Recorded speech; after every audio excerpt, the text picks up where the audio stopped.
قرارداد لاہور 23 مارچ 1940 کو پیش کی گئی، جس کو پاکستان کے معرض وجود میں آنے کے بعد قرارداد پاکستان کا نام دیا گیا۔ یہ تحریک آزادی یا تحریک پاکستان کی اساس تصور کی جاتی ہے۔ قرارداد پاکستان اس تحریک کا اساس ہے، جس کا سفر برصغیر پاک و ہند میں 1857 کی جنگ آزادی میں ناکامی پر شروع ہو گیا تھا۔ ہندوستان میں انگریز تجارت کی غرض سے آیا اور آہستہ آہستہ اپنے قدم جمانے شروع کر دیے۔ آخر کار اس نے 1857 میں پورے ہندوستان پر قبضہ جما لیا۔ یہاں اس نے اپنے اقتدار کے شروع میں ہندوستانیوں پر ظلم و بربریت کی مثالیں قائم کی۔ اس میں خاص طور پر مسلمان نشانہ بنائے گئے۔ ہندو آہستہ آہستہ انگریز سرکار کے قریب آتے گئے، مگر مسلمانوں کو ہر لحاظ سے کمزور کیا گیا۔ نہ ہی مسلمانوں کو تعلیم میں آگے آنے دیا گیا اور نہ ہی مسلمانوں کو سرکاری نوکریوں میں کوئی اچھی یا مناسب نوکری دی گئی۔ سیاسی اعتبار سے بھی ہندو مسلمانوں سے تیز نکلے۔ انہوں نے 1885 میں اپنی سیاسی جماعت قائم کی،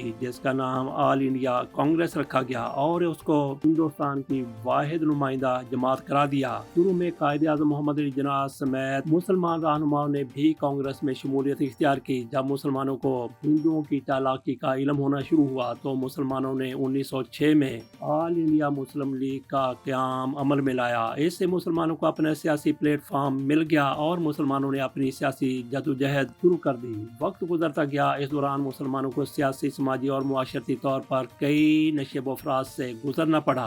علامہ محمد اقبال نے مسلمانوں کو نہ صرف اپنی شاعری کے ذریعے خواب غفلت سے بیدار کرنے کی کوشش کی، بلکہ پہلی بار دو قومی نظریہ پیش کر کے مسلمانوں کی الگ حیثیت کو اجاگر کرنے میں اپنا کردار ادا کیا۔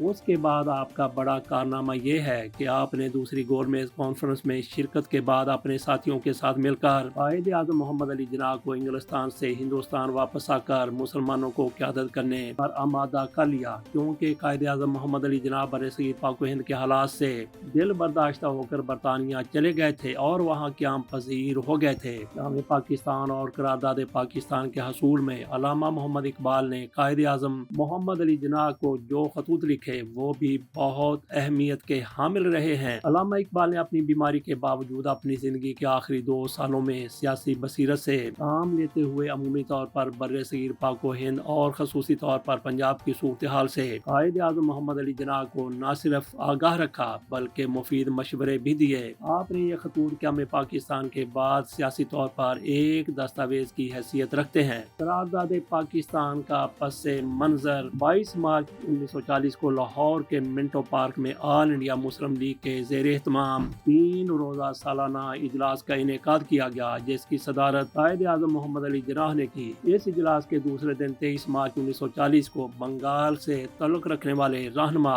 اور اس وقت بنگال کے وزیر اعلیٰ مولوی فضل حق کی طرف سے ایک قرارداد پیش کی گئی، جسے قرارداد لاہور کا نام دیا گیا، اور ہندوؤں کی طرف سے اس قرارداد کو مضحکہ خیز طور پر قرارداد پاکستان کہا گیا، تو پھر مسلمانوں کی طرف سے مسلم لیگ کی طرف سے اسی کو اپنا لیا گیا۔ قرارداد پاکستان ہی کہا جانے لگا اور پاکستان بننے کے بعد اس کو باقاعدہ قرارداد پاکستان کا نام ہی دیا جاتا رہا ہے۔ مولوی فضل حق کی طرف سے قرارداد میں کہا گیا کہ اس وقت کوئی منصوبہ نہ تو قابل عمل ہوگا اور نہ ہی ہندوستان کے مسلمانوں کو قبول ہوگا جب تک ایک دوسرے سے ملے ہوئے جغرافیہ یونٹوں کی جداگانہ علاقوں حد بندی نہ ہو۔ قرارداد میں مزید کہا گیا کہ یہاں مسلمانوں کی عددی اکثریت ہے، ان علاقوں کو ملا کر ایک الگ مملکت قائم کر دی جائے۔ مولوی فضل حق کی طرف سے پیش کردہ قرارداد کی تائید پنجاب سے مولانا ظفر علی خان، یو پی سے مسلم رہنما چودھری خلیق الزمان، سندھ سے سر عبداللہ ہارون، سرحد سے سردار اورنگزیب اور بلوچستان سے قاضی عیسیٰ نے کی۔